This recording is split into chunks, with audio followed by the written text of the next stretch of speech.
최근에 주가 부진한데 펀더멘탈은 변한 게 없어요. 그래서 약간의 성장통을 겪고 있지만 우리는 반도체 생산국이잖아요. 엄청난 생산국이잖아요.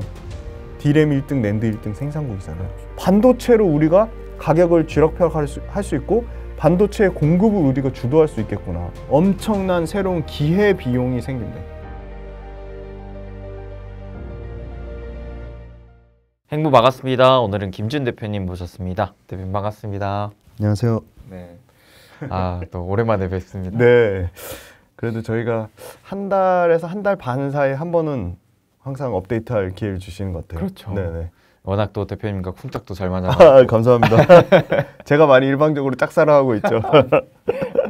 워낙 실력도 좋은데 겸손하고 한결같아가지고 진짜 몰라. 이미 수빈 대표님 아마 이미 100억 부자가 됐었을 수도 있는데 더 벌 것 같아요. 아마 네 자릿수를 찍지 않을까. 아이고 감사합니다.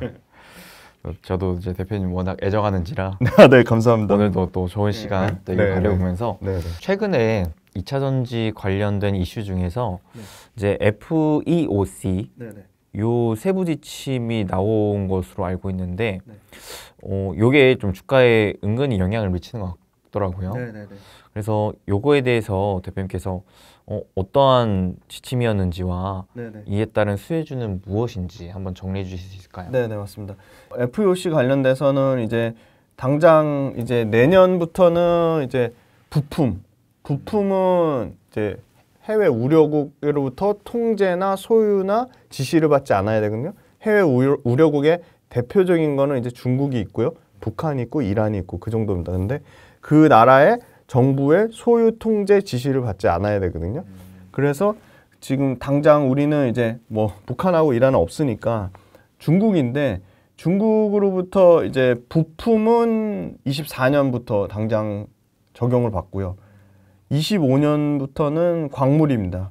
그럼 부품에 해당되는 거는 전해액이랑 그 다음에 분리막, 전해액, 분리막, 셀 모듈이 부품에 해당됩니다. 그래서 이 FEOC 아까 말씀드린 중국 정부의 통제 지시 소유를 받으면 보조금에서 당장 제외가 되는 거죠. 그리고 25년도부터는 광물인데 광물에 뭐가 포함되냐면 양극재, 음극재가 포함됩니다. 그래서 25년도부터는 리튬이나 양극할 물질, 음극할 물질을 중국 정부의 소유 통제 지시에 있는 기업으로부터 조달받으면 못 받는 거죠. 보조금을 금지를 받는 거죠. 당장 보조금 하나라도 해당이 되면 3,750불을 못 받습니다. 그래서 이게 어떻게 해당되냐. 테슬라는 미국에서 들어오는 CATL 배터리를 쓰는데 CATL은 미국의 공장도 없을 뿐더러 중국 정부의 통제 소유 지시를 받잖아요. 그렇죠. 그래서 당장 3,750불의 보조금을 못 받게 됩니다. 그리고 중요한 거 상당히 비중이 큽니다. 23년 누적 기준으로 CATL의 배터리를 쓰는 비중이 테슬라에서 약 18%입니다. 거의 20%를 쓰거든요.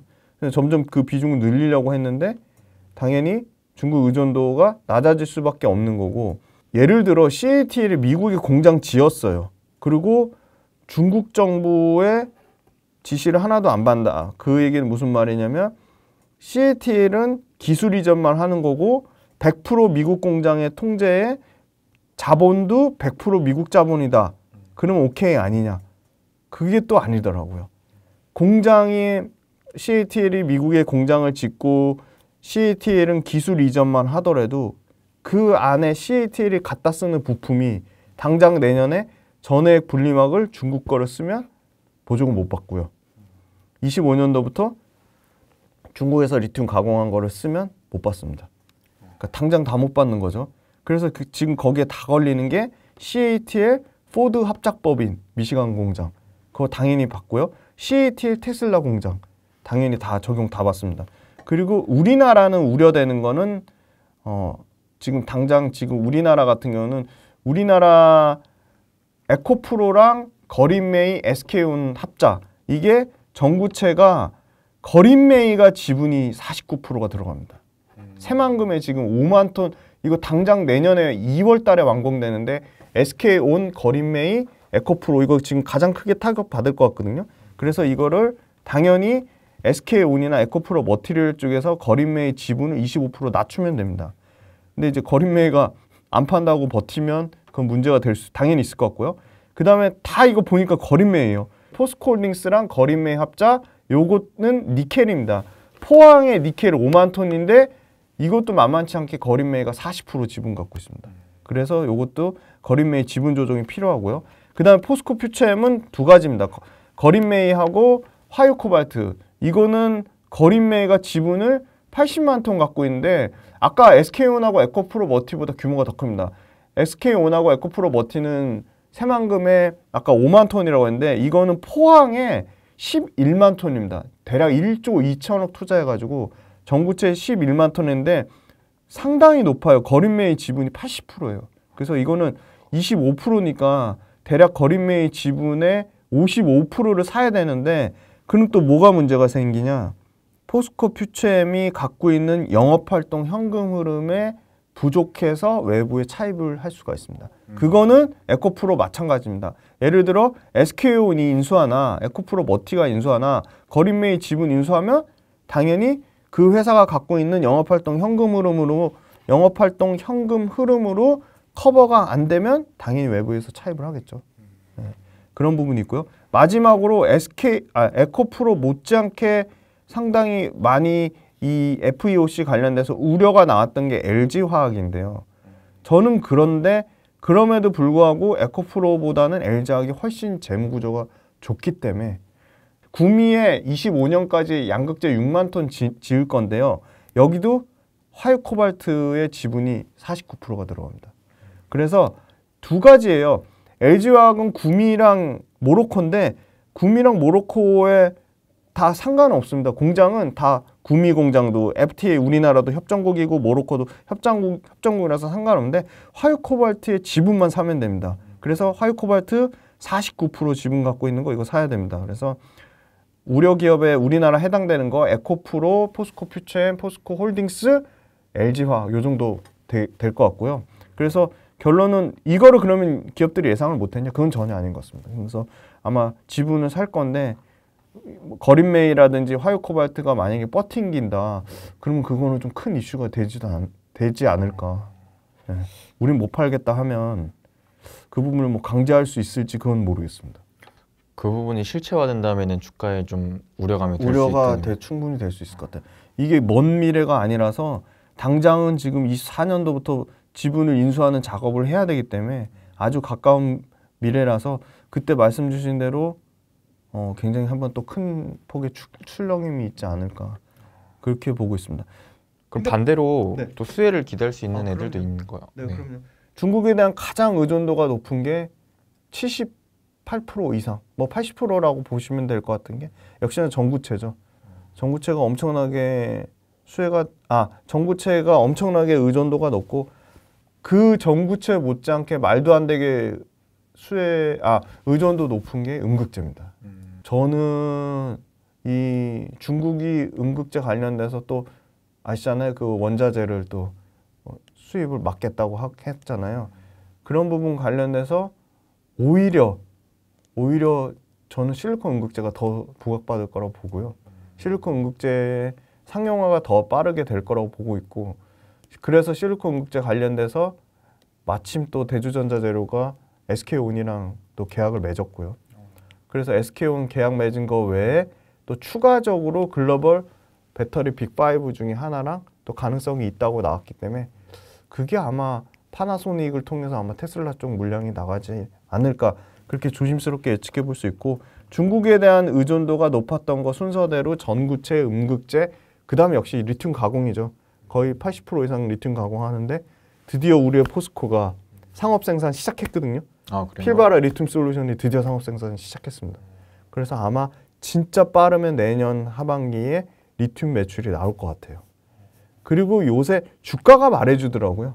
양극재 주가가 일단 아까 말씀드린 음극재 쪽 주가가 오히려 최근 한 달 동안 보면 양극재보다 당연히 주가 훨씬 좋고요. 그 다음에 음극재보다 더 주가 좋은 거는 전해액입니다. 전해액.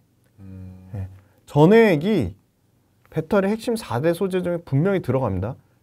핵심 4대 소재 아시죠? 양극재, 음극재, 분리막, 전해액입니다. 전해액은 너무 심플해요. 전해액은 하는 회사가 1등이 압도적으로 엔캠이고요. 동아기업이라는 회사가 있고요. 솔브레인 홀딩스가 있고요. 그다음에 덕산 테코피아 이렇게 4가지가 있는데 주가가 말해주더라고요. 최근에 엔캠 상승세 상당히 좋습니다. 네, 그렇죠. 엔캠이 상당히 좋고요. 저는 엔캠은 뭐 압도적으로 글로벌 캐파로 3위입니다. 엔캠을 그 윗단에 있는 회사가 뭐 중국의 캡캠이라는 회사가 있고 중국 회사가 2개가 1, 2등인데 이 중국 관련된 부분에 미국에서의 점유율이 아까 말씀드린 CATL이 미국에 진출해서 미국 공장을 짓고 CATL이 100% 포드의 기술 이전하고 100% 테슬라의 기술 이전하더라도 중국 전해액을 쓰면 안 되거든요. 중국 분리막을 쓰면 안 되거든요. 그래서 굉장히 저는 이 전해액 관련된 업체도 커질 수밖에 없는 게 전해액은 24년도부터 당장 이제 적용이 되는 거죠. 전해질은. 그래서 24년도부터 북미 배터리 공장에 당장 중국 전해 사용 금지가 떨어졌습니다. 그래서 당연히 엔캠, 그 다음에 동아기업, 솔브레인 홀딩스가 그리고 뭐 덕산 테코피아까지 수혜를 받을 건데 이 전해액이 재밌어요. 2가지인데요. 전해액은 재고를 쌓을 수가 없어요. 전해액은 3개월 쓰면은 수명이 폐기해야 되는 거예요. 그래서 이 양극재, 음극재처럼 재고를 쌓아놓을 수가 없어요. 그리고 전해액 같은 경우는 무조건 운반 배송할 때 특수용기에 저장해서 보내야 됩니다. 그래서 특수용기가 굉장히 비싸요. 또 그래서 그렇게 엔캠이 돈이 많아서가 아니라 이 3개월이라는 특수성 때문에 무조건 엔캠은 엄청나게 소위 말하는 그 외부에서 차입하고 엔캠도 사실은 뭐 여러 가지 대표이사가 뭐 최대 주주 지분 뭐 매각하고 그런 이슈가 있음에도 불구하고 가장 공격적으로 했기 때문에 엔캠이 수혜를 받은 거예요. 엔캠은 유럽에도 공장을 갖고 있고 중국에도 갖고 있고 미국에도 갖고 있고 다 갖고 있어요. 우리나라에 당연히 있고요. 근데 이제 엔캠이 그걸 안 거죠. 특수 저장 용기에 보관하는 저장 용기도 비싸고 그러면 중요한 거는 당장 배터리 셀 있는 공장 옆에 최대한 현지화 로컬라이제이션 해야겠다 생각해서 엔캠이 엄청나게 공장을 지은 거고 그게 이제 막 수혜를 받을 거라고 보고 있고요. 그래서 엔캠이 대략 43만 톤이니까 3위인데 중국 전해액 못 쓴다고 하면 가장 수혜를 받는 거는 저는 엔캠이 받을 거라고 보고 있고요. 2번째 기업이 동아기업인데 동아기업은 25년까지 캐파가 계속 늘어나요. 동아기업도 2등, 국내로는 2등인데 동아기업이 자회사 동아일렉트로라이트를 통해서 2025년까지 연간 15만 톤을 하겠다고 했는데 그중에 미국의 테네시주에 하는 게 절반 넘어요. 9만 톤. 8만 6천 톤에서 9만 톤까지 이것도 최근에 동아일렉트로라이트 전해액 공장 증설 결정이 나왔거든요. 그리고 어떻게 보면 가장 제일 후발주자인 덕산 그 그룹의 덕산 테코피아 여기도 우리도 하겠다 그래서 25년까지 6만 톤까지 2025년에 6만 톤 생산 능력을 캐파를 늘리겠다고 했거든요. 그러면 주가가 말해주더라고요. 전해액 관련된 기업들이 최근에 양극재, 음극재, 뭐 분리막보다 훨씬 좋거든요. 그래서 이거는 당장 수혜를 받을 거라고 보고 있고요. 근데 그 중에 저는 어떻게 보면 엔캠이 제일 수혜 강도는 높은데 엔캠은 아직 그 최대 주주의 오버행 지분 그 매각하는 이슈가 아직 남아 있거든요. 그래서 뭔가 껄끄럽고 오히려 그 동아기업 자회사로 있는 동아일렉트로라이트 그다음에 솔브레인 자회사로 있는 솔브레인 모회사인 솔브레인 홀딩스가 어떻게 보면 엔캠보다 더 그 안정성이나 주가 측면으로 더 부각받을 수 있는 거는 뭐냐면요. 솔브레인 기업은 그거 있잖아요. 식각, 이 웨이퍼 표면 닦는 거. 네네. 그거가 기본적으로 반도체 업황을 안정적인 캐시카우로 깔고 가는데 전액이란 신성장 동력이 얹혀진 거죠. 그러니까 솔브레인이 100% 2차 전지만 하는 게 아니라 반도체라는 또 강력한 모멘텀을 또 갖고 있는 거죠. 그리고 동아기업은 동아마루라는 건자재 쪽, 무슨 건설 뭐 나쁜데 그렇게 얘기하는데, 그렇게 건설 나쁘다고 얘기하기에는 동아마루도 실적이 바닥을 좀 찍은 것 같아요. 여기서 동아마루가 뭐 실적이 더 나빠질까? 그거는 조금 아니라고 보는 게, 그 증권사에서 잡아놓은 추정치 보면 작년도에 재작년에 바닥 찍었는데 이거보다 더 나빠질까? 그래서 작년 재작년에 이 건자재 쪽 실적 추정치가 드디어 이제 업사이드가 나오더라고요. 그러면 매출 포지션이 건자재 비중은 계속 줄어들고 전해액 비중은 계속 올라갈 건데, 그래도 안정적인 캐시카우를 갖고 있다.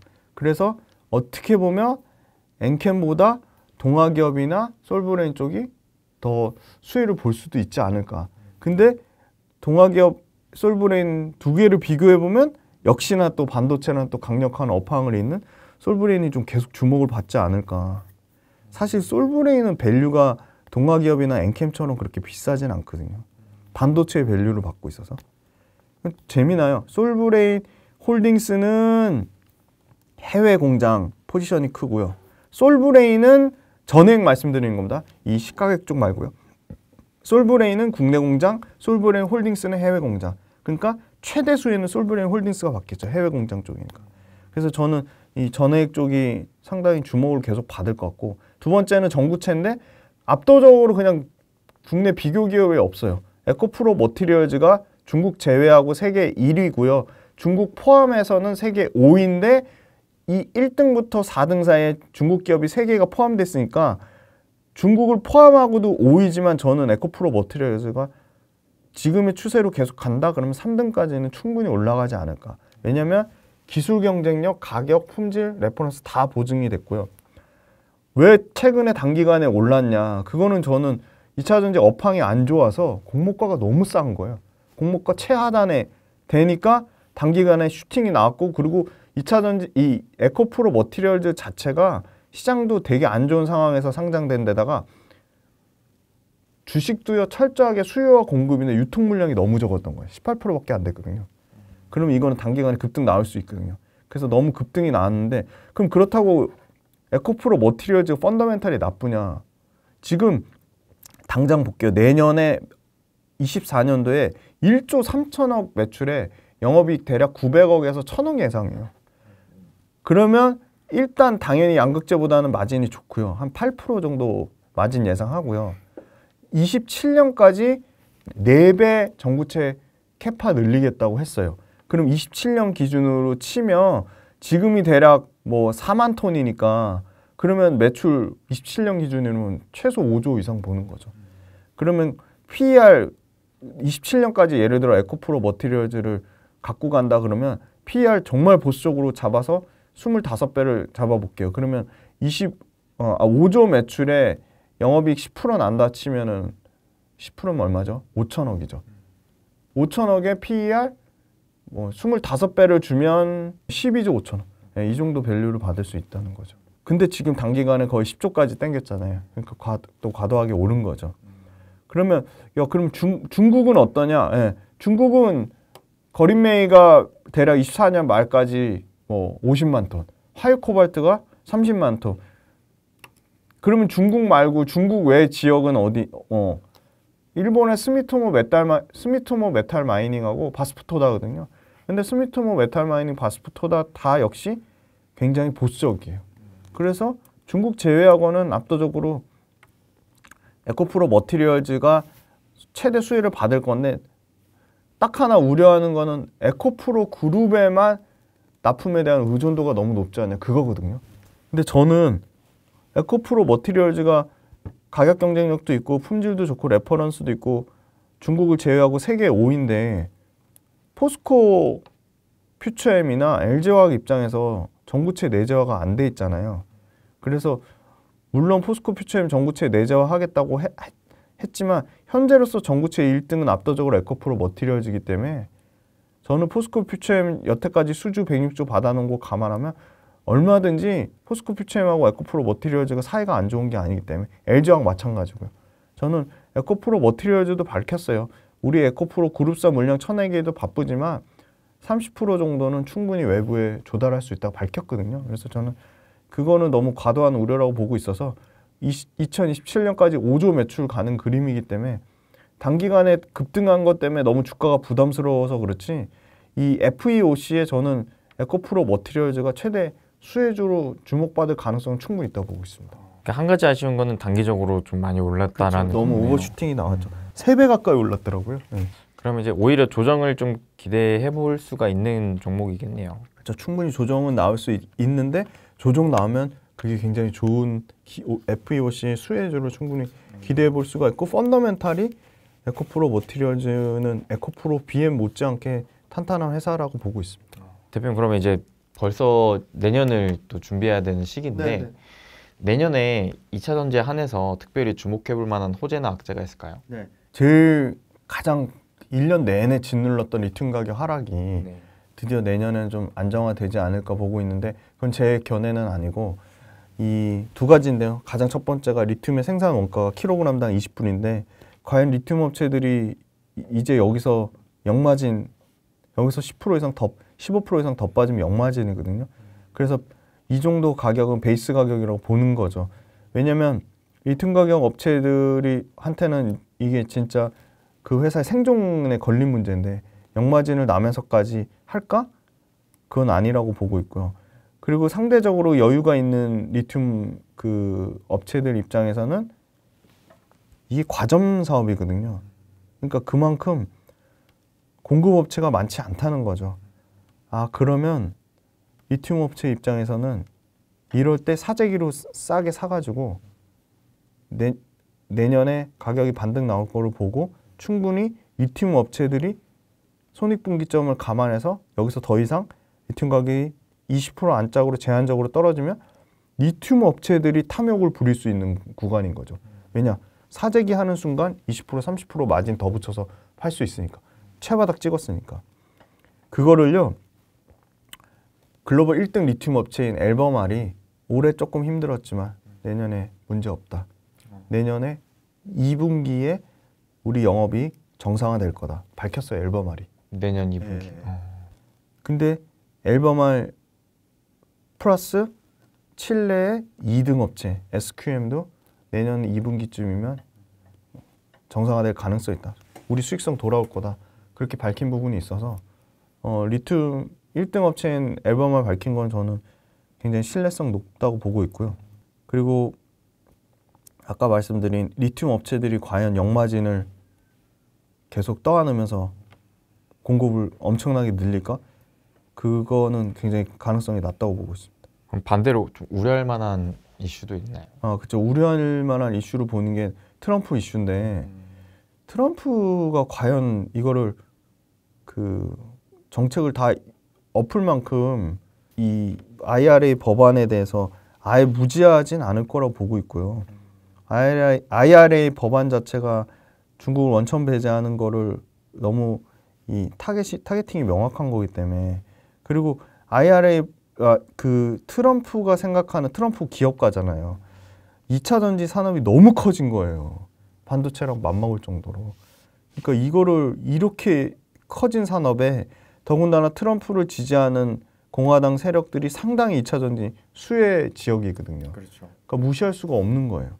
절대 무시할 수 없다고 보고 있고 다만 가장 우려되는 거는 트럼프가 2차 전지 규정을 수정하거나 건드릴 수는 있잖아요. 삭제는 못 시켜도. 그렇죠. 수정하거나 축소시키잖아요. 그러면 저는 제일 중요한 게 저는 그 부자TV 구독자분들한테도 더 강력하게 주의하자고 말씀 못 드린 부분이 딱 하나예요. 그게 너무 죄송한데 소비자의 선택의 문제예요. 전기차는. 우리나라랑 중국은 전기세가 너무 싼 거예요. 우리나라보다 중국은 더 싸요. 그러니까 정작 전기차를 타면 너무 이득인 거예요. 요새 택시를 타면 신기하게 전기차만 타요. 우리나라 전기차에 대한 만족도가 너무 높은 거예요. 일단 충전 인프라 제가 지방 강연 갔는데 지방 강연 가서도 계속 택시 탔는데 다 전기차만 탄 거예요. 다 물어봤어요. 운전이 너무 편하시대요. 그리고 생각보다 충전소 많이 없대요. 그러니까 충전소가 더 많이 생겨야 되는 거죠. 근데 그렇게 큰 불편함 못 느끼신대요. 없어도. 왜냐하면 기본적으로 이 전기차가 계속 지금 사양이 좋아지니까 LFP 배터리 안 쓴 하이니켈 국내 3원기 배터리 쓰는 거는 충전 거리가 기니까 그래도 오래 버틸 수 있는 거고, 전기차를 타면 유지비가 거의 뭐 너무 휘발유차에 뭐 2배, 3배 싸니까. 그래서 지금 전기차에 대한 만족도가 높은데, 그러면 전기차를 타는 그 활용 가치가 굉장히 높은 거잖아요. 근데 미국은 안타깝게도 휘발유가 더 훨씬 싸잖아요. 유럽 마찬가지고. 그런데다가 전기차가 유럽하고 미국은 전기료가 너무 비싼 거예요.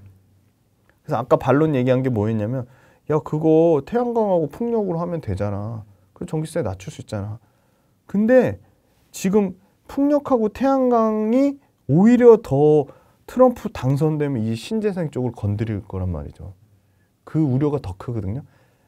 트럼프 당선되는 거 떠나서 태양광 풍력이 지금 성장세가 약간 주춤한 상태예요. 보시면 아시겠지만. 태양광 풍력도 굉장히 지금 가파르게 연간 30% 이상 성장하다 성장률이 둔화됐거든요. 그래서 전기차 잘 되려면 태양광 풍력도 잘 돼야 되는데, 근데 지금 상당히 과도기적인 단계에 있거든요. 전기차는 과도기적인 단계를 가려고 하는 과정 중에 있는 거고, 태양광 풍력은 과도기에 지금 진입한 것 같아요. 그래서 상당히 성장이 둔화되고 심지어 성장률이 꺾인다는 우려까지 나오거든요. 그래서 생각보다 태양광 풍력 때문에 이 유럽이나 미국의 전기세 비싼 거를 커버를 못해요. 그래서 그게 굉장히 큰 소비자한테는 부담이 되는 거예요. 그 전기차를 사는 거에 대한 메리트가 없는 거예요. 두 번째는 전기차를 테슬라가 가격을 지네 멋대로 막 조정을 하는 바람에 전기차를 우리 차 산 사람들은 뭐 생각하죠? 감가상각 생각하잖아요. 수빈님도 그렇고 저도 그렇고 우리 팔 때 당연히 중고차 적정 가격 받아야 되잖아요. 테슬라가 가격 갖고 장난질 쳐놓은 바람에 올해 모델 S나 모델 Y를 산 사람은 중고차 팔 때 오히려 손해인 거예요. 가격을 그냥 덤핑 수준으로 다운을 시켜버리니까. 그래서 이 중고차에 대한 감가상각에서 메리트가 너무 떨어진 거예요, 전기차가. 그리고 세 번째는 전기차가 휘발유차만큼 매력적인 모델이 없어요. 언제 때 모델 3, 언제 때 모델 Y예요? 7, 8년 된 차예요. 테슬라를 뛰어넘은 엄청나게 매력적인 차가 나와야 되는데 신차 관련돼서 매력적인 차가 없는 데다가 더군다나 수요도나 우려 때문에 그거조차 1년이 연기된 거예요. 그래서 이런 부정적인 부분 때문에 사실은 굉장히 이 소비자를 선택을 받기가 전기차가 매우 어려워진 거죠. 그리고 우리는 굉장히 강력한 이 민족주의 똘똘 뭉쳐가지고 이 단체의식이 강하잖아요. 북미나 유럽은 대표님도 잘 아시겠지만 엄청나게 개인적이에요. 아무리 정부에서 전기차 타세요 벌금 때릴 거 해도 개인 자동차를 사는 소비자가 선택을 안 하면 그냥 그건 끝나는 거예요. 그래서 지금 상당히 개인 소비자 입장에서는 전기차를 탈 이유가 약해지고 있는데 거기다가 트럼프가 당선돼가지고 IRA 법안 수정한다? 그러면 완성차 입장에서는 그래? 그래 우리 전기차 전환할 건데 좀 1, 2년 늦추지. 이렇게 그걸 늦춰버리면 그건 문제가 되는 거예요. 그러면 심지어 완성차 업체가 휘발유차 생산을 안 해가지고 소비자한테 야 너네 우리 휘발유차 앞으로 생산 안 할 거야. 너네가 선택할 수 있는 거랑은 전기차밖에 없어. 전기차 타. 이렇게 못하는 거예요. 트럼프 때문에. IRA 법안 수정해서 완성차 업체한테 강제를 못하는 거죠. 근데 반대로 말하면 트럼프가 당선이 안 되고 민주당이 있는 바이든 쪽에서 당선이 돼서 그게 연장이 된다. 그러면 좋은 점은 이거예요. 전기차 업체들한테 더 푸시를 막 할 거예요. 푸시를 막 해요. 사람들이 GM만 포드만 보고 모든 완성차 업체들이 다 캐파를 다 줄이고 막 포지션을 다 연기할 것처럼 근데 그게 전혀 아닌 거예요. 올해가 예를 들어 GM의 해였다면 내년은 스텔란티스 해가 될 거예요. 스텔란티스 엄청나게 큰 그룹이에요. 뭐 피아트라는 데도 인수했죠. 스코다라는 데도 인수했죠. 이 스텔란티스 그룹은 내년에 신차만 10개 이상을 전기차를 출시를 해요. 그 다음에 이때가 기회다 하고 하이브리드에 집중했던 도요타가 72조를 투자해요. 거기에 또 당장 LG화학이나 LG엔솔이 수주를 받았죠. 스미토모 메탈마인이랑 파나소닉을 제치고 도요타가 그렇게 공격적으로 하면 혼다 가만히 안 있겠죠. 아주 강력한 경쟁사인데 혼다 공격적으로 할 거고 그 다음에 주목받는 게 하이엔드 차예요. BMW, 볼보 물량 줄이지 않았어요. BMW, 볼보가 치고 나오려고 BMW는 지금 삼성 SDI랑 막역하잖아요. 볼보, 삼성 SDI랑 막역하잖아요. 제가 보니까 삼성 SDI 밸류체인이 상당히 수혜를 받을 것 같아요. 하이엔드 쪽은 물량 줄이지 않았거든요. 그래서 약간의 성장통을 겪고 있지만 자, 소비자의 선택을 강제하는 순간에 대한 긍정적인 요인도 분명히 있어요. 첫 번째는 완성차 업체들이 다 물량을 줄인 걸로 보지만 완성차 업체 중에 당장 내년에 매력적인 전기차를 양산하는 회사들이 죽지 않고 남아있다. 두 번째는 바이든 쪽에서 그걸 더 강제하는 효과가 나온다면 전기차 완성차 업체들이 매력적인 신차를 쏟아낼 거다. 그 다음에 세 번째는 전기차 완성차 업체들이 휘발유차 업체들이 내년부터 24년부터 본격적으로 벌금을 때려 맞는 거죠. 그래서 26년 7년 기준으로는 1조 넘게 벌금을 내요. 휘발유차를 생산만 해도 휘발유차 생산 비중을 늘리기만 해도 그래서 쉽지 않을 거다. 휘발유차가 급격하게 여기서 그 전기차의 성장률을 막기에는 쉽지 않을 거라 보고 네 번째는 영국 정부가 밝혔거든요. 24년부터 무조건 신차 기준으로 22%는 전기차만 생산해. 25년도에 26% 올려, 27년에 30% 올려. 이러면 영국에서 강제했잖아요. 정부가 강제했잖아요. 그럼 뭐 프랑스, 독일, 스페인, 이태리는 가만히 있나요? 무조건 그 따라 할 걸 보거든요. 그래서 정부에서 강제할 거다. 그리고 다섯 번째는 이 휘발유차 가진 회사들의 헤게모니가 당연히 전기차로 넘어갈 수밖에 없는 게 소비자 입장에서는 그 우리나라처럼 막 대중교통이 엄청나게 잘 돼 있고 땅덩어리가 좁아가지고 차를 굳이 필수적으로 안 사도 될 그건 아니거든요. 무조건 차를 사야 돼요. 유럽이나 북미는 엄청나게 땅덩어리가 크기 때문에 무조건 사야 되거든요. 그래서 사야 되는데 전기차가 매력적으로 돼야 되잖아요. 그래서 당장 24년도부터 내년도부터 차를 사는 순간 미국에선 바로 보조금 줘요. 그리고 유럽도 수많은 배터리 업체랑 완성차 업체들을 정부가 가만히 있지 않을 것 같아요. 유럽에서도 분명히 이 친환경 차를 유럽은 북미보다 더 친환경이 진심이거든요. 그렇죠. 그럼 이 친환경 차를 우대하는 정책이 저는 무조건 나올 거라고 보거든요. 왜냐? 자국의 자동차 산업을 살리기 위해서. 그리고 유럽은 지금 중국한테 상당히 지금 열받아 있거든요. 왜? 중국이 유럽한테 자동차 기술 싹 빼가지고 했는데 유럽 차가 중국에서 안 팔려요. 잘 안 팔려.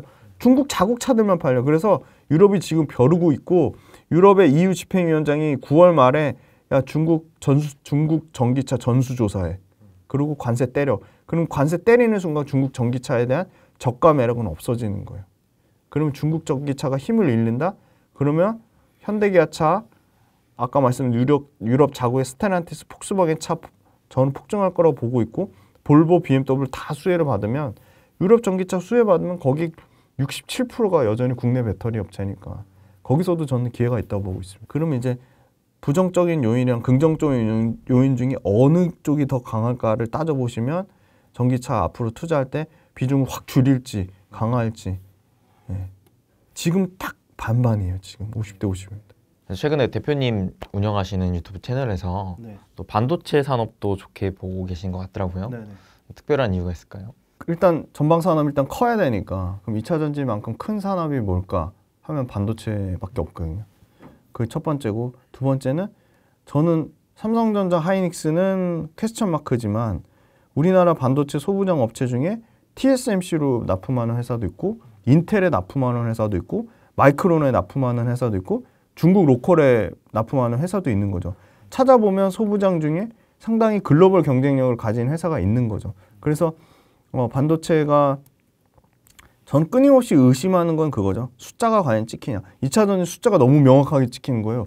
연간 2차전지 아무리 둔화됐다고 해도 40% 이상 성장하는 산업이 없는데 숫자가 산업도 40% 성장하지만 산업도 30% 성장하지만 매출과 이익은 40% 넘게 성장하는데 반도체는 숫자가 계속 퀘스천 마크였거든요. 그리고 반도체는 심플하더라고요. 재고가 줄어야 되고 가격이 올라야 되는데 재고는 진짜 많이 줄었고 저는 이거 업계 확인한 걸로 조금 안심이 된 게 업계에서 재고가 많이 줄었다고 합니다. 반도체 단일 업계 친구한테 물어보면 애널리스트보다 훨씬 더 정확한 건 업계니까요. 그래서 업계에서 반도체 재고가 줄었다고 하고 가격은 반등 안 나왔거든요. 가격은 내년 상반기에 반등 나올 거라고 하니까 내년에 상반기에 반등 나오면 사면 그게 제일 안전한데 주가는 항상 선반영이잖아요. 2차전지는 미친 듯이 선반영인데 반도체는 저선반영이거든요. 그래서 내년 2분기에 가격이 반등한다? 그땐 너무 늦은 거죠.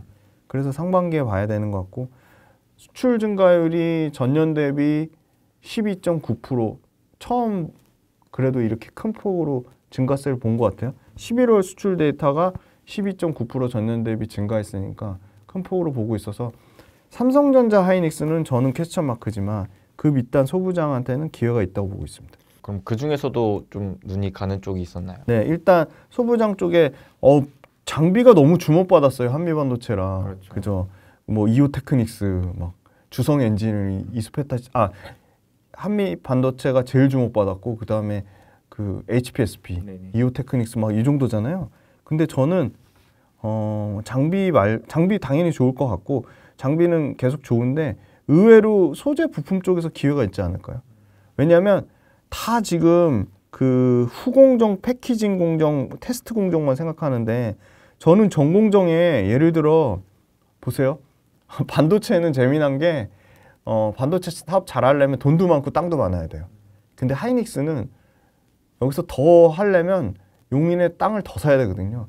쉽지 않아요. 용인 땅값도 엄청 올랐고요. 그렇죠. 부지도 없어요, 사실. 근데 삼성전자는 돈도 많고 땅도 많아요. 이미. 그래서 삼성전자가 저는 충분히 여기서 하이닉스가 예를 들어 증설을 못하면 삼성전자가 증설 충분히 할 수 있다고 보고 있거든요. 벼르고 있을 거예요. 그래서 저는 삼성전자가 신규로 지금 보고 있는 반도체 아이템은 어떻게 보면 훨씬 큰 시장이죠. 이 HBM 그쵸, 일종의 HBM도 쓸 수 있는 전방 산업이 저는 이 자동차 쪽 반도체라고 보고 있거든요. 삼성전자가 알게 모르게 자동차 쪽 반도체에 신경을 많이 쓰는 걸로 알고 있어요.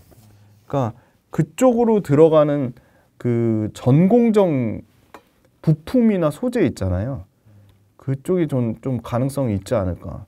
소재 부품 쪽에 전공정 쪽. 그럼 뭐 엄청 많죠. 뭐 원익 퀸시가 될 수도 있고 하나 머티리얼즈가 될 수도 있고 그 다음에 이쪽 그 CMP라고 하잖아요. 이 웨이퍼 평탄화하는 거. 웨이퍼 일종의 뭐 사포질 한다고 하잖아요. 웨이퍼 평탄화 작업하는 CMP 소재 쪽이 다 밸류에이션이 진짜 싸요. 여기도 또 보니까 솔브레인을 좋게 볼 수밖에 없네요. 이 CMP 그 들어가는 소재가 3인방이 있거든요. 솔브레인. 그 다음 원래 DNF가 있었는데 DNF를 또 솔브레인이 인수했고요. 그 다음에 TCK가 있고요. 잘 아시겠지만. 솔브레인, TCK, DNF 정도인데 솔브레인하고 이 TCK가 굉장히 수혜를 받지 않을까. 왜냐하면 이 CMP 관련돼서 이 평탄화하는 그 공정은 그 앞으로 이제 주목받을 거라고 보는 그 한미반도체가 하는 TC 본딩. TC 본딩에도 그 구리가 이렇게 오목하게 볼록하게 나오는 거를 그러니까 그 TC 본딩에 구멍 뚫어가지고 이어가는 거잖아요. 근데 거기도 구리가 쓰이잖아요. 근데 그 구리가 볼록하게 되면 공정 생산 수율이나 공정의 HBM 그러니까 TC 본딩 쓸 때 구멍 뚫어가지고 구멍 연결할 때 그 뭐라 그러냐, 그 장비에 문제가 생기면 안 된대요. 뭐 진동이 생기거나 그러면 그 문제가 생기는데 그거를 이제 사실 진동 때문에 구멍이 다 틀어지면 안 되니까 그거를 구리로 쌓는데 구리로 쌓을 때 그 구리가 모양이 훼손되는 거, 볼록하거나 오목하게 훼손되는 거를 CMP 소재로 방지하는 거죠. 그 역할을 하는 것도 K-시텍이나 솔브레인이 하는 거죠. CMP 패드 소재. 그래서 CMP 소재 쪽의 공정이 지금 당장 한미반도체가 쓰는 TC 본딩에도 CMP 공정이 활용되고 평탄화하는 게, 그리고 앞으로 한미반도체도 막 개발하려고 하고 이오테크닉스도 개발하려고 하고 하는 소위 말하는 하이브리드 본딩 공정에도 당연히 이 구리를 오목하게 하는, 구멍 뚫어서 구멍과 구멍 뚫는 사이를 연결하는 그 구리를 오목하게 하는, 평탄화하는 거에도 역시 CMP 공정이 쓰일 거라고 보고 있기 때문에 그쪽으로는 솔브레인하고 TCK가 계속 주목받을 수밖에 없다. 왜냐면 솔브레인 같은 경우는 아까 2차 전지에 대한 전액의 모멘텀도 있어가지고 그러네요. 상당히 좀 매력적인 기업이지 않을까. 아무도 관심은 없는데. 그러면은 2차 전지와 반도체에 대한 모멘텀을 같이 받을 수 있는 그렇죠. 기업이네요. 그런 회사들이 꽤 있더라고요, 보면은. 네. 그리고 CMP 관련돼서 또 재미난 거는 CMP 그 패드가 듀퐁이 특허를 갖고 있는데 듀퐁 특허가 만료돼가지고 그거 관련돼서도 사실은 K-시텍이나 뭐 FNS테크 이런 회사들이 CMP 패드 쪽을 하니까 당연히 좀 수혜를 받지 않을까. 이 듀퐁 특허 만료된 게 오랜 거죠. 그러니까 당장 수혜를 받는 거죠. 이제 FNS테크나 K-시텍 쪽으로 물량이 CMP 패드가 늘어나겠죠. 그래서 그런 쪽 보고, 그리고 지금 너무 재미난 게 이제 그 캐펙스 투자 관련돼서 삼성전자까지 결국은 줄였는데, 그러면 다 줄일 수는 없는 게 지금 AI 쪽이 워낙 핫하다 보니까 작년에 AI하고 삼성전자의 감산이 최대 이슈였다면 올해는 결국은 저는 되게 의외였어요. 그러니까 야, 아무리 AI 해도 AI 해도 야, AI가 숫자가 안 지키는데 계속 뭐 믿음으로 투자할 수 있어? 근데 그건 아닌가 봐요. 그러니까 반도체 투자하시는 분들, 그러니까 제가 말하는 반도체 투자하시는 분들은 개인 투자자 말고 기관 투자자들. 기관 투자자들이 반도체를 강력하게 좀 밀잖아요. 그 이유 중에 하나는 그래, 반도체 뭐 숫자 불안한 거 알겠어. 숫자 뭐 내년에 좋아져봤자 얼마나 좋아지겠어. 내후년에 좋아지겠지. 그러면 내후년에 조금 더 좋아질 거고 내내후년에는 좀 더 좋아지겠지. 근데 반도체는 지금 뭐가 중요하냐면 숫자가 중요한 게 아니라 기술의 변화가 중요하고 공급망의 변화가 중요한 거다. 근데 딱 미중 무역 분쟁이 심각하잖아요. 근데 미중 무역 분쟁은 2차 전지만 있는 게 아니잖아요. 그렇죠. 반도체가 훨씬 심각하잖아요. 네. 반도체가 너무 심각한데 반도체를 공급할 수 있는 나라라고 치면 삼성전자, 하이닉스, 인텔, 마이크론 뭐 이 정도인 거예요. 뭐 시스템 반도체 하면 그렇죠. TSMC까지. 그렇죠. 그러면 미국 제외하고 대만하고 우리잖아요. 그렇죠.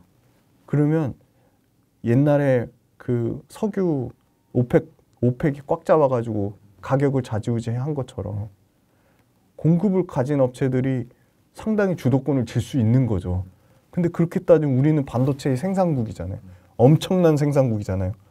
디램 1등, 낸드 1등 생산국이잖아요. 그렇죠. 네. 근데 우리나라를 제외한, 대만을 제외한 유럽, 뭐 아시아, 중동 다 반도체 수입국이에요. 네네. 우리는 생산국이고. 그러면 우리가 석유를 가진 나라 오펙이 완전 주도권을 가지고 석유 가격을 쥐락펴락했던 것처럼, 와, 이거는 전혀 생각하지 못했던 관점인데 레포트 보고 알았는데, 아, 우리는 반도체 생산국이에요. 그러면 반도체로 우리가 가격을 쥐락펴락 할 수 있고 반도체의 공급을 우리가 주도할 수 있겠구나. TSMC랑 시장 점유율 차이 나는 것보다 중요한 거는 전체 글로벌 마켓에서 반도체를 공급할 수 있는 나라가 얼마냐 있냐는 거죠.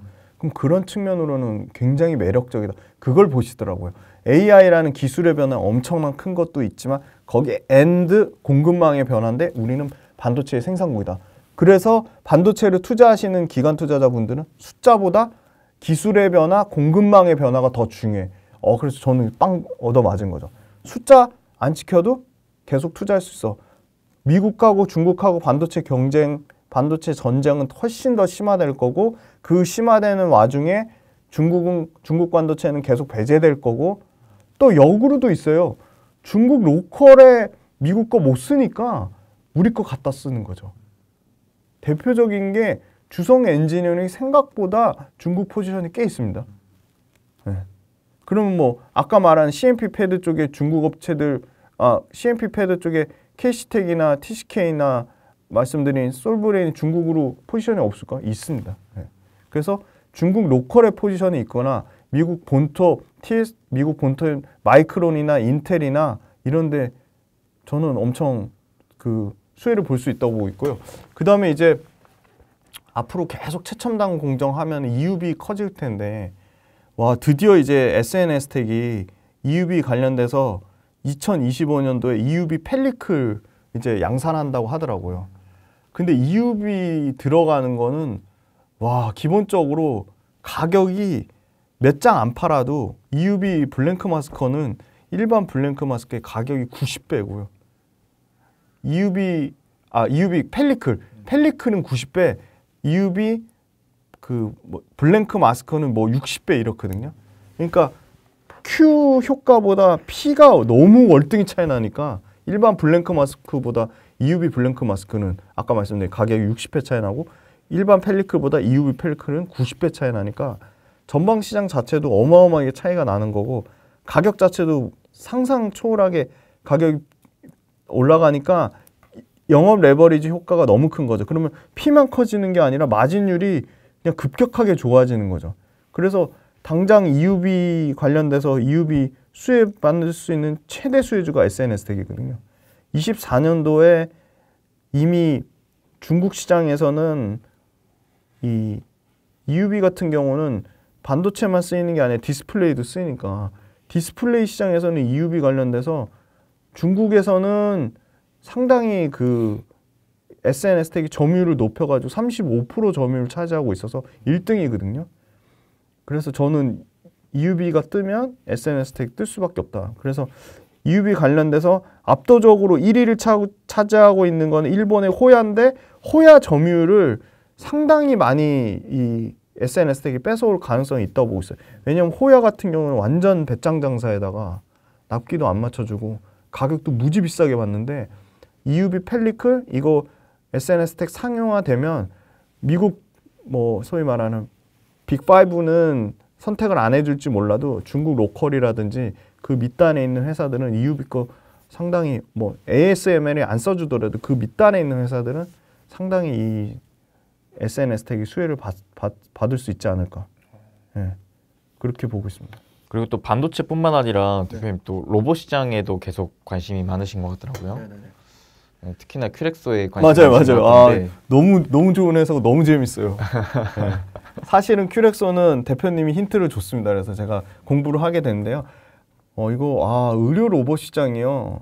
2020년에 59억 달러에서 2025년에 127억 달러고, 2027년에 200달러니까 2027년 기준으로 치면은 뭐 4배 성장하는 거고요. 연평균 성장률만 20%가 넘습니다. 그리고 의료 로봇 당연히 기술 난이도 진입 장벽은 엄청나게 높은 거죠. 그렇죠. 서비스 로봇, 협동 로봇 비교가 안 되는 거죠. 네. 큐렉소는 진짜 대단한 게 일단 의료 로봇 시장 자체가 연평균 20% 성장하고요. 그 중에 수술용 로봇은 더 성장합니다.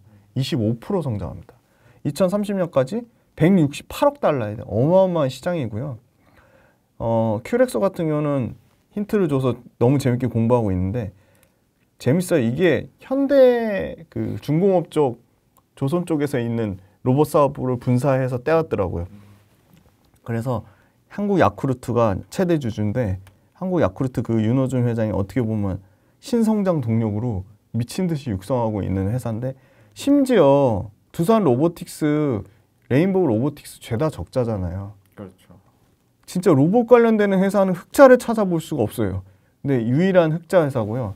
이 의료용 로봇 자체는 의료 인력 자체도 비싼데 이미 그 노령화 고령화 돼가지고 사실은 그 의료 서비스의 질을 향상시키려면 젊은 의사들이 많이 양산이 되는데 꼭 그렇진 또 않거든요. 뭐 물론 아직도 의사가 굉장히 인기 있는 직업이긴 하지만 예전 같지 않아요. 예. 지금의 2030 무조건 의사 의대 갈 수 있는 실력이 된다고 의대를 가냐? 그건 또 아닙니다. 그래서 상당히 다양한 직업적인 부분에 있어서 의사가 계속 엄청나게 매력적인 직업으로 될까? 그게 있고요. 의사에 대한 그 소위 말한 피로도가 많이 쌓인 것 같아요.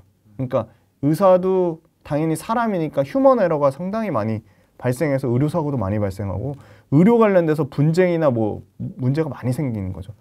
로봇은 굉장히 정밀하고 기술적으로 정확도도 높은데 단지 가격에서 상당히 부담이 많이 됐었는데 가격 부담이 급격하게 낮췄는데 그걸 낮추는데 아주 큐렉스가 결정적인 역할을 한 거죠. 그러니까 예를 들어 큐렉스의 경쟁사인 인투이티브 서지컬이나 스트라이커 같은 회사보다 가격 메리트가 최소 30% 이상 메리트가 있으니까 의사 입장에서는 레퍼런스만 있으면 안 쓸 이유가 없는데 레퍼런스가 계속 지금 이 회사가 미친 듯이 생기는 거죠. 그래서 그냥 수직 급상승하고 있는데 당장 올해 연간으로 100대 로봇 계획 목표 세웠는데 이미 3분기 때 85대 찍었거든요.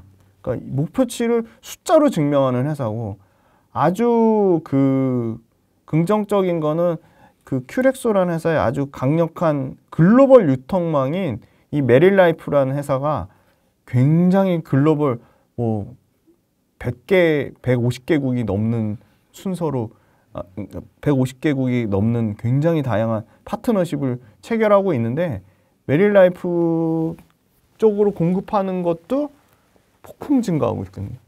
계속 50%씩 성장을 하고 있거든요. 큐렉소 같은 경우는 이제 대표적으로 이제 큐렉소 큐비스 조인트가 있고 그다음에 큐비스 스파인이 있고 그다음에 모닝워크라고 제어할 로봇인데 이 조인트가 어떻게 보면 가장 핵심인데 미국만 지금 승인을 못 받은 거고 근데 재미난 건 미국 관련된 그 띵크 서지컬 TSI라는 회사의 인력이 다 스트라이커나 인투이티브 서지컬 그쪽 엄청난 인력이에요. 글로벌 탑5에 들었던 인력이 와서 처음에는 이 큐렉소 이 로봇 그러니까 큐렉소 이 로봇을 처음에는 굉장히 기술력이 낮고 떨어진다고 부정적으로 봤는데 이제는 연간 100대씩 팔고 그것도 계속 수정 보완되고 기술적으로 진화되니까 큐렉소 큐비스 조인트를 인정을 한 거죠. 그래서 이쪽 TSI 미국 기업에서 우리 아주 공격적으로 팔 거고 24년도에 아마 FDA 승인 관련된 부분이 있고요. 그리고 이제 미국 시장만큼 큰 데가 이제 일본 시장이잖아요. 근데 재밌어요. 일본은 이미 교세라랑 조인트 맺어가지고 교세라가 아주 독점 일본에서 지금 팔려고 하고 있고 하반기에 최소 당장 올해 하반기에 4개 정도 이제 공급 예정 나오고 있다고 보는데 일본이 이 인공관절 엄청나게 큰 시장이거든요. 미국 다음으로. 그래서 그 부분도 상당히 긍정적으로 보고 있고 그리고 이제 그 큐렉소가 다 외주에서 부품 조달을 하더라고요. 네. 근데 이제 뉴로메카라고 또 너무 잘 아시는 로봇 관련된 회사랑 이 뉴로메카 이 큐비스 조인트의 그 로봇 암 그 공급 계약을 200대 공급 계약을 맺었거든요. 맞아요. OEM으로. 네, OEM으로 맺어서 그게 원가 절감이 엄청나게 된대요. 그래서 외주에서 사오는 것보다 이게 훨씬 원가 절감되면 당연히 그게 또 영업 레버리지로 마진 효과를 볼 수 있으니까. 그래서 그것도 코스트 줄이는 것도 굉장히 매력적이고. 그리고 이미 지금 글로벌로 가장 큰 빅마켓인 미국은 24년도 내년에 승인되지만 이미 지금 승인받은 국가들이 너무 많아요. 지금 호주 승인받았고요. 인도네시아 승인받았고요. 터키 승인받았고 말레이시아 승인받았어요. 근데 거기서 끝이 아니라 지금 당장 내년에 그 절차 진행해서 그 글로벌 승인 노리는 데가요. 이란, 베트남, 멕시코, 브라질 순차적으로 또 노리고 있거든요. 그래서 이 회사들 추가적으로 나오면 연평균 30% 이상 성장하지 않을까 봤는데 역시나 매출이 연평균 당연히 30% 이상씩 성장하고요. 유럽, 아시아 쪽에서 남미, 유럽, 아시아 이쪽 의료용 로봇은 이 큐비스가 완전 꽉 잡지 않을까. 스트라이커의 아주 강력한 경쟁사가 될 것 같고요. 큐비스 또 장점이 뭐냐면 다른 회사 제품은 큐비스 조인트랑 다르게 완전 자동이 아닌 거죠. 반자동인 거죠. 근데 큐비스만 유일하게 완전 자동이라는 거예요. 그리고 저는 완전 자동도 중요하지만 다른 그 척추 임플란트하고 호환이 된다고 해요. 그러니까 굉장히 이 큐비스 자체가 오픈 플랫폼으로 다양한 기업의 글로벌 기업들의 임플란트 제품이라 호환이 가능하다? 전 굉장히 메리트라고 보고 있고 알아보니까 인투이티브 서지컬이나 스트라이커는 호환이 안 된다고 합니다. 큐비스만 호환이 된다고 합니다. 다른 임플란트 보형물이나 이런 게 호환되는 게 굉장히 메리트가 있다고 보고 있어서 앞으로 타 글로벌 기업들 임플란트 관련된 인공관절 업체들이 이 조인 많이 하지 않을까 보고 있고요. 그리고 이제 마지막으로 말씀드릴 거는 로봇도 소모품 매출이 발생합니다. 커터랑 드랩이라고 하는 거 너무 잘 아실 텐데 이게 수술할 때마다 무한정 계속 쓰는 게 아니고요.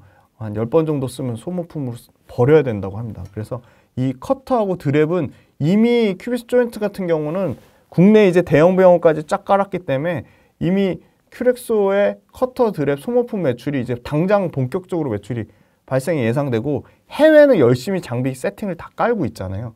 그래서 해외는 24년 말부터 이 커터하고 드랩 소모품 매출이 쫙 나오지 않을까 보고 있고요.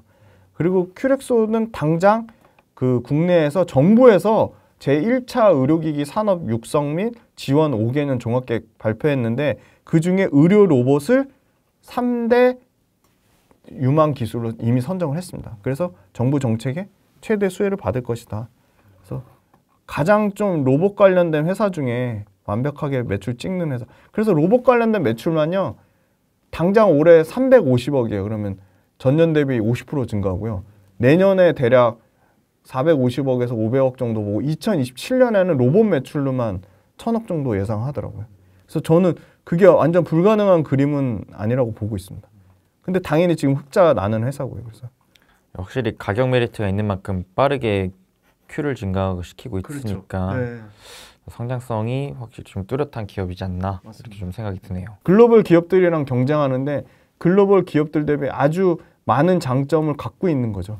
말씀해 주셨던 거의 뭐 30% 가까운 비용에 대한 메리트가 있는 거네요. 저도 개인적으로 계속 관심을 가진 기업인 만큼 또 이제 흥미롭게 들었는데 저는 이제 개인적으로 계속 워낙 이 수술 의료용 로봇 시장이 미국 쪽 시장이 제일 크다 보니까 FDA 승인이 잘 되냐 마냐 이게 일단 주가 영향에는 가장 크게 미칠 것 같아요. 그래서 요거 뭐 차근차근 진행 중이라고 하니까 만약에 이제 주주분들 계시면은 그 흐름을 좀 주목하시는 게 좋지 않을까 이렇게 좀 생각을 해보고 있습니다.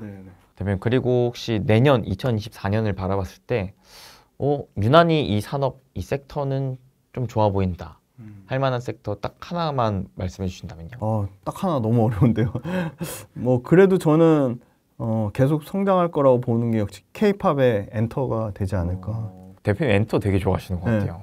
최근에 주가 부진한데 펀더멘탈은 변한 게 없어요. 펀더멘탈 변한 게 없고 엔터도 심플해요. 매출을 추정하실 수가 있어요. 앨범 가격 얼마? 앨범 판매량 얼마 하면 P 곱하기 Q 하면 매출 심플하게 나오죠. 콘서트 심플해요. 콘서트 티켓 가격 얼마? 모객수 얼마?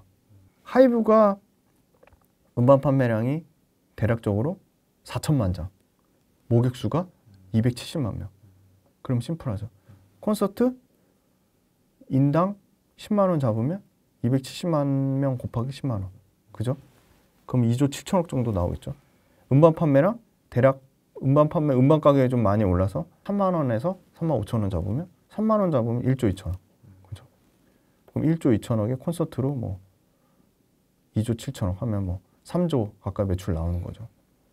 그렇게 대충 계산하실 수 있고 실제로 하이브가 앨범 1조 1천억 전년 대비 67% 성장했고 공연은 현재는 3,500억인데 공연 완전히 재개 안 됐잖아요. 그럼 공연 완전히 재개되면 공연도 1조 공연 매출을 바라볼 수 있을 것 같고 하이브가 소위 말하는 굿즈 팔고 라이센싱하고 이런 것도 대략 5천억씩 팔거든요. 연간으로.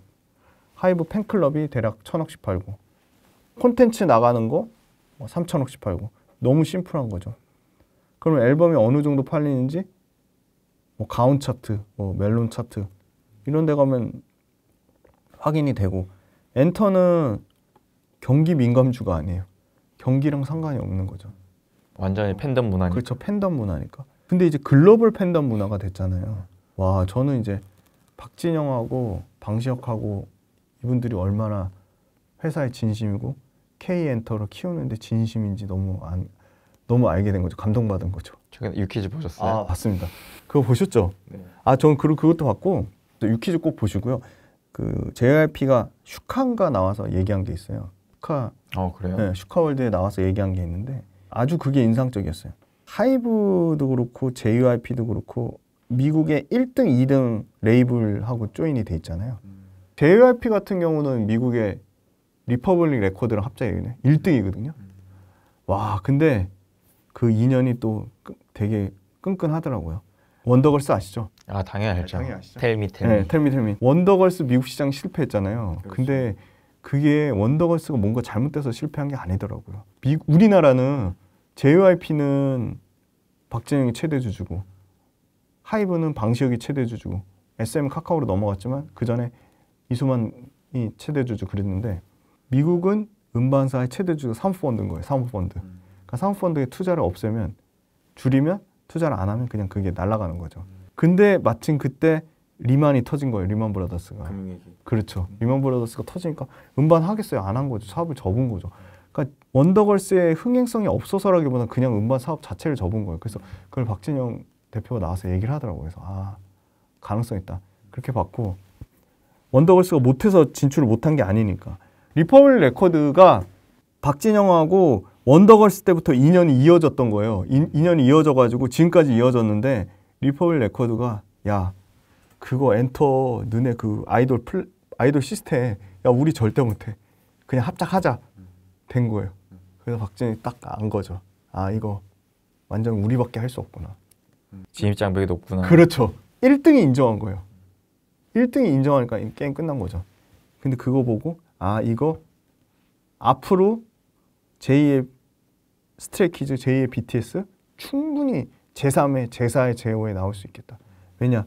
가장 1등 미국 시장의 음반에 가장 1등 리퍼블릭 레코드라는 1등 업체가 인정했다니까요. 야 우리 아이돌 이거 못해. 1등이 그렇게 인정했는데 그럼 2등, 3등 마찬가지 아닐까요? 그러니까 이거 진입장벽이 있다. 이거 예전에 엔터가 아니다. 이거 완전 어떻게 보면 높은 경제적 혜자를 가진 산업이다. 저는 그렇게 생각이 딱 들더라고요.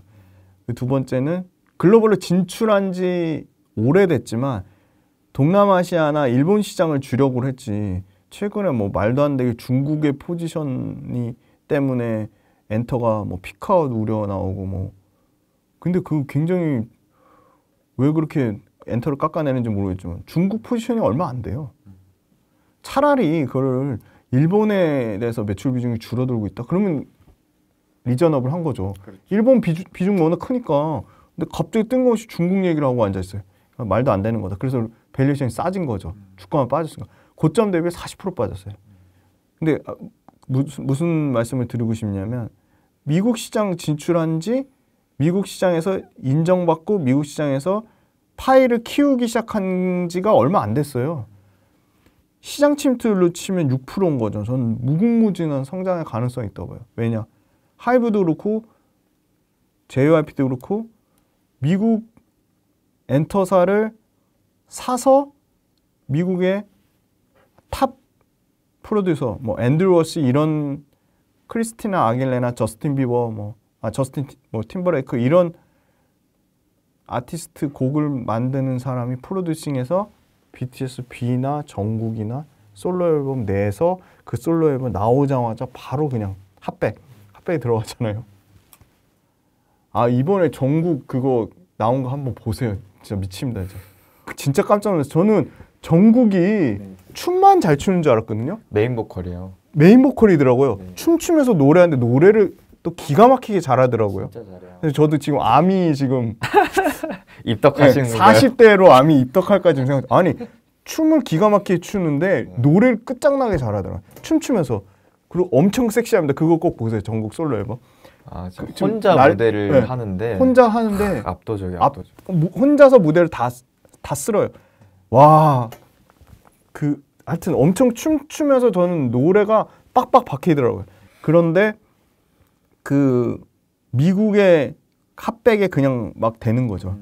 그래서 이거 무조건 미국 시장에서 1등 찍는 아티스트가 점점 엄청나게 많아질 거다.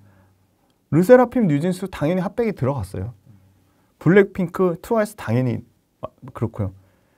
그리고 그냥 이제 그건 거죠. 조건 자체가 JYP가 얘기해 준 건데요.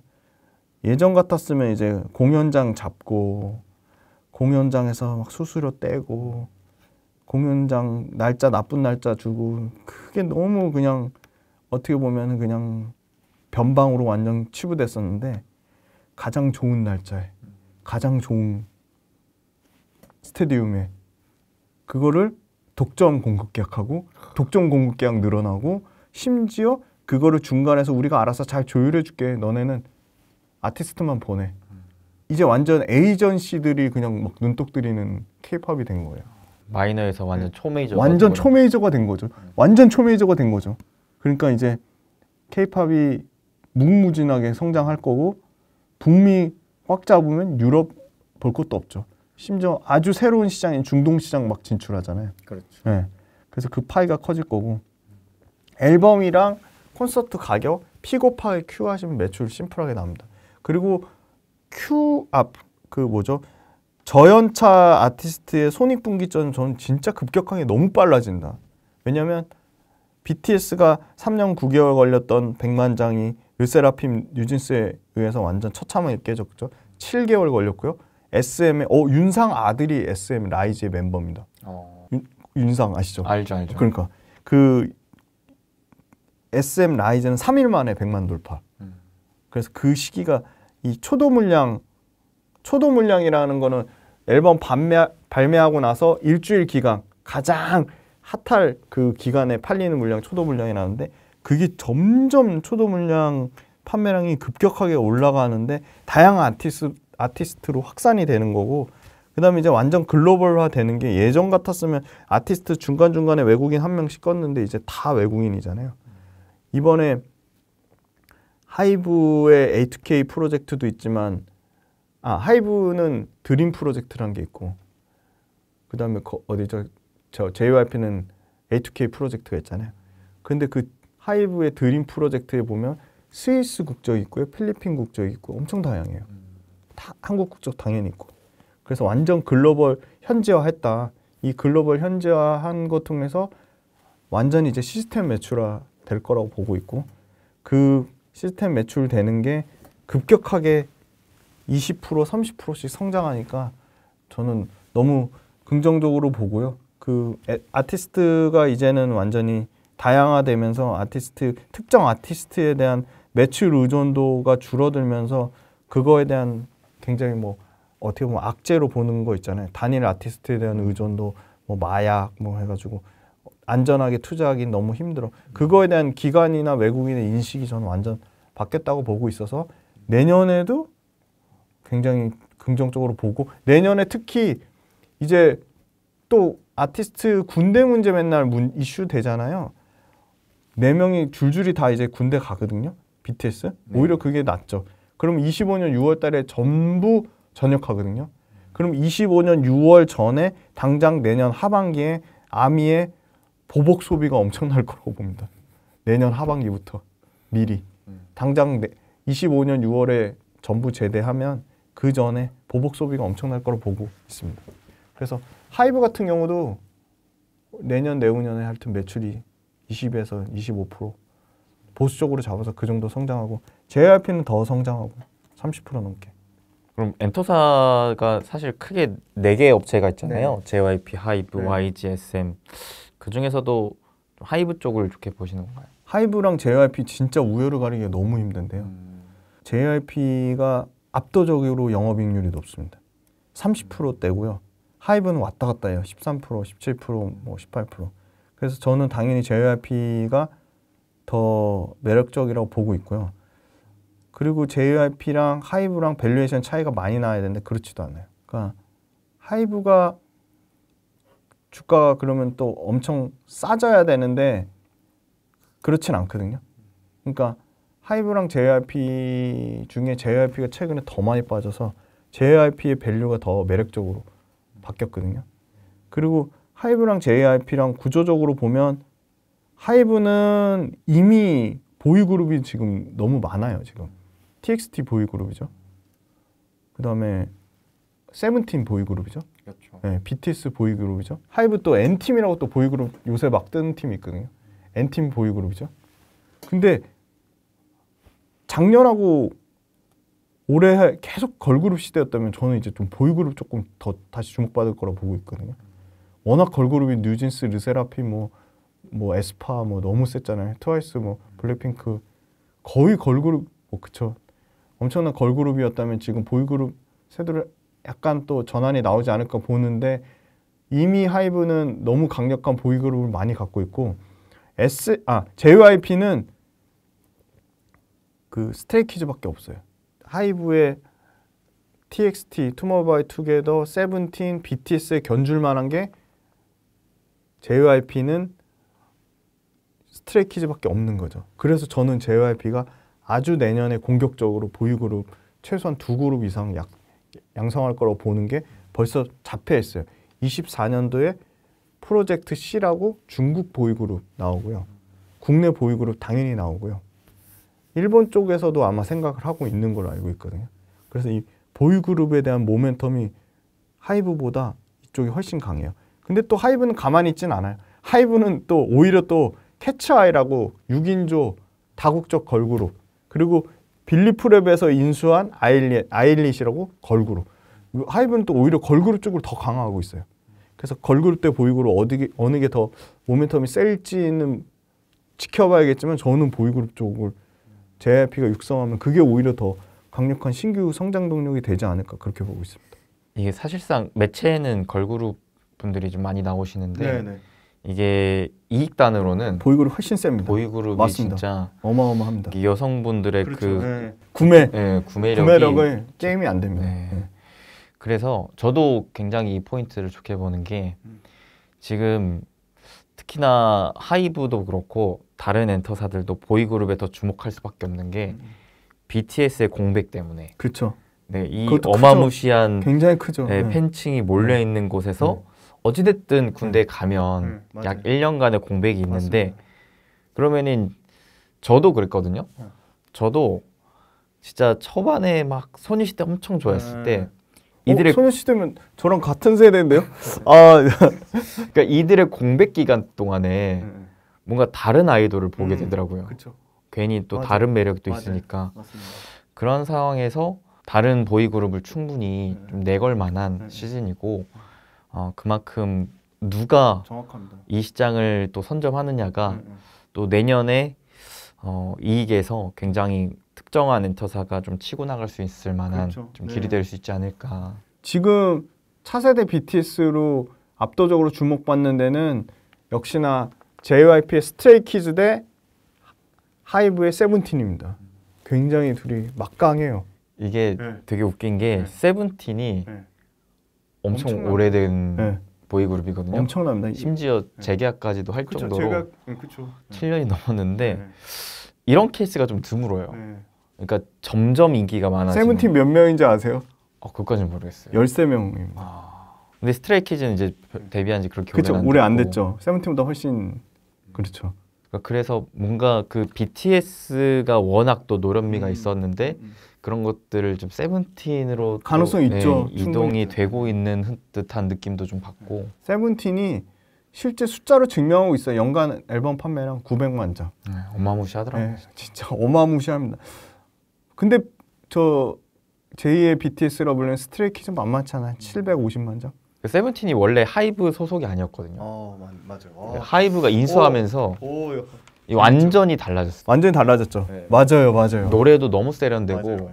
그리고 마케팅도 너무 잘하고 확실히 좀 달라졌어요. 하이브가 진짜 그런 레이블 구조가 너무 잘 되는 것 같아요. 멀티 레이블이 제일 잘 돼 있죠. 그래서 SM도 그런 구조로 가려고 지금 하더라고요. 가는 중에 있는 과도기죠. 딱 이수만 체제에서 벗어나서 그렇죠. 벗어나면 SM도 상당히 업그레이드가 될 가능성이 있죠. 근데 지금 SM 문제가 워낙 기존의 이수만의 그런 아이덴티티가 강했잖아요. 맞습니다. 그래서 약간 그런 색깔을 좋아하는 분들이 많았거든요. 근데 이 빠지면서 이제 자체 다수의 레이블화 되다 보니까 약간 색깔이 흐려진 느낌? 그래서 지금의 그 과도기를 잘 이겨내면 또 다른 이제 엔터사들처럼 되게 이익단에서 잘 구성해서 탄탄하게 갈 수 있을 만한 체계가 나오겠지만 뭔가 흐려진다면 좀 애매해질 수도 있는 그런 상황인 것 같더라고요. 근데 SM도 걸그룹과 보이그룹이 잘 포지셔닝은 돼 있어요 지금. 되게 탄탄해요. 그렇죠. 굉장히 탄탄해요. 네. 걸그룹에 에스파도 있고. 네, 에스파랑 그렇죠. 이번 라이즈도 굉장히. 라이즈도 있죠, 그죠. 그리고 SM도 NCT 아주 굳건하잖아요. 그렇죠. 네, 굉장히. 그래서 SM도 뭐 나쁘진 않은데. 한편으로 이제 YG가 조금 불안하죠. 굉장히 불안하죠. 이번에 베이비몬스터 생각보다 다들 별로라는 평이 많더라고요. 그러니까 저도 베이비몬스터의 기대감은 엄청 큰데 기대감만큼 그 반응이 그렇게 막 그러지 않아가지고 상당히 좀 리스크가 있고 또 지금 뭐 사실 계속 우려 나왔던 블랙핑크 재계약은 했지만 그 블랙핑크 얼마에 또 재계약하는지 그게 또 굉장히 YG에 미치는 매출이나 이익에는 거의 치명타거든요. 그쵸. 그 계약 그 금이나 여러 가지 뒤에 부가 계약에 따라서 그래서 너무 이 의존도 특정 아티스트에 대한 의존도가 높기 때문에 저는 YG에 투자한 일부, SM에 투자한 일부가 하이브나 JYP 쪽으로 또 그 수급의 수요도 많이 넘어갈 가능성이 있다고 봅니다. 이번에 YG의 그 불안정한 그걸 봤기 때문에. 사실 이게 저도 엔터주 투자를 굉장히 좋아하는 편인데 이게 여전히 주식 투자 연령대가 좀 높으신 분들이 많다 보니까 그렇죠. 이 아이돌 문화를 이해를 못 하셔서 맞아. 그래서 투자하기 되게 어려워하시더라고요. 그래서 이게 자녀분들 있잖아요. 맞아요. 엔터주 얘기하면서 자녀분들한테 야 내가 듣기로는 야 N팀이 요새 막 핫하다고 하는데 N팀 뭐 넌 누가 좋아? 뭐 누가 매력적이었고 왜 N팀 노래 뭐가 뭐 인기 있어? 왜 그게 그 노래가 너가 봤을 때 인기 있어? 이렇게 대화하다 보면 부모 자식 간에도 사이가 너무 좋아집니다. 우리 엄마 아빠가 나이가 40대 중후반인데 N팀을 안 해. 그래서 그거 어떻게 보면은 대화에도 자녀 간에 대화하는데도 상당히 좋은 소재거리가 되지 않을까요? 그렇죠. 거기에 또 자녀 계좌에다가 주식을 또 사준다고 하면 주식도 더 좋죠. 사주고 굿즈도 사주는 거죠. 네. 그게 사실 더 좋긴 하겠네요, 진짜. 야, 내가 너 하이브 한 주 사주면 너 세븐틴 콘서트 한 번 볼 거 5번 볼 수 있다. 그죠? 약간 그런 느낌으로. 그리고 또 회사가 잘 돼야 아티스트도 잘 되는 거니까. 맞습니다. 너무 재밌을 것 같아요. 대화하기에도. 그럼 마지막으로 대표님 내년 투자 전략은 어떻게 세우고 계신지도 궁금합니다. 네, 내년은 아까 모두에서 중요한 말씀을 못 드린 것 중에 하나가 주식은 저는 정답은 없어서 실패를 줄이는 게 굉장히 중요하다. 그러려면 그 작은 그 매매가 됐든 투자가 됐든 성공 실현할 수 있는 경험을 많이 쌓으셔야 돼요. 그건 무슨 얘기냐? 사이버머니가 아니거든요. 네. 사이버머니가 아니기 때문에 일정 부분 수익이 나면 수익 실현 좀 하세요. 네. 그거 너무 중요합니다. 대표님도 완전 베테랑이기 때문에 잘 아실 거예요. 그 수익 실현 안 하고 저는 그거에 대해서 아주 그냥 노이로제 걸릴 정도로 너무 많이 실패를 해봐서 뭐 몇 억 까먹고 깡통 2번 차고 해서 아는데 수익 실현 안 하면 의미가 없어요. 내가 암만 에코프로로 300% 400% 수익 나면 뭐예요? 뭐 사이버머니예요, 그죠?